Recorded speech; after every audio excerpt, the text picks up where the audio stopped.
Hello everyone, this is Minita Sapkota, and today I'll be reflecting on my engagement with this subject, working with families and community, and I'll share 5 key learnings that have shaped my understanding of early childhood education in relation to family and community context. Over the past week, I've explored ideas that connect theory, policy, and practice, and I've come to see how each topics built on the other to inform how I will work as an educator. So let's begin. Understanding Australian family and community sociology. One of my first key learning was how the structures and definition of family in Australia is more diverse and dynamic than the traditional nuclear model. Through our readings and discussions, I've deepened my understanding of how cultural, social, and economic factors influence family life. This challenged me to think beyond fixed definitions and to value all forms of families as equally important in supporting child's development. It reinforced the importance of building respectful, culturally responsive relationship with families from the very first point of contact. Children's development in family and community context as a second key learning has been the connection between family context and a child's development outcomes.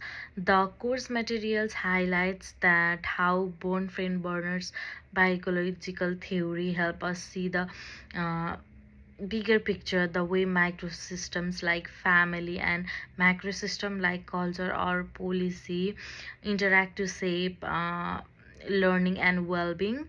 This has made me more aware of how I as an educator am part of the child's broader network of influence, and that my daily interaction can either strengthen or weak that network in children development. So three is understanding children's exceptionalities in context.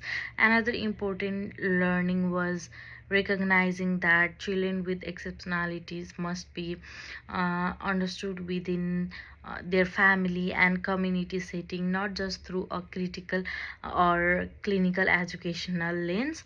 I learned how inclusive practice is about uh, collaboration with the special families and the wider communities to create environment that celebrate children's strengths and address barriers.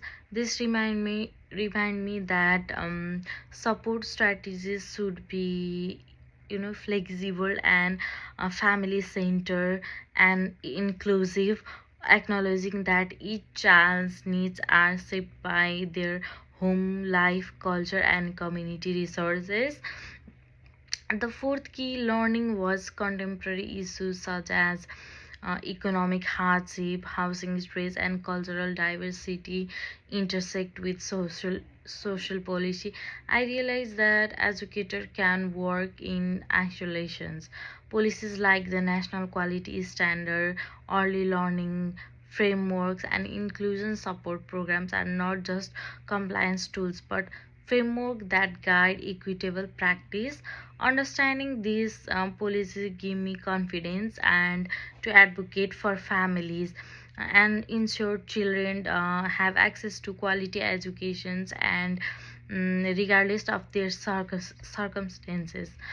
Finally, I learned practical strategies for supporting families and communities in early childhood setting, from adapting strengths based approach to facilitating community partnership. I've seen how educator can be connectors between both families and linking them with resources, services, and networks that build resilience. This reinforces the idea that supporting families is not an extra part of my role but a core responsibility that directly impacts children's sense of belonging and security and help shape better future for children.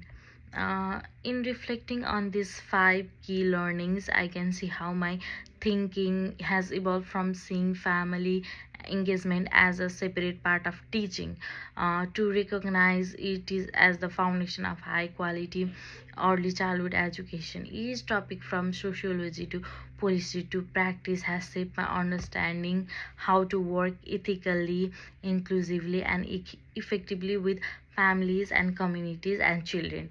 Moving forward, I feel better to prepare to create learning environments where children are supported not just as individual but as member of vibrant, diverse, and sometimes complex family and community networks. Thank you.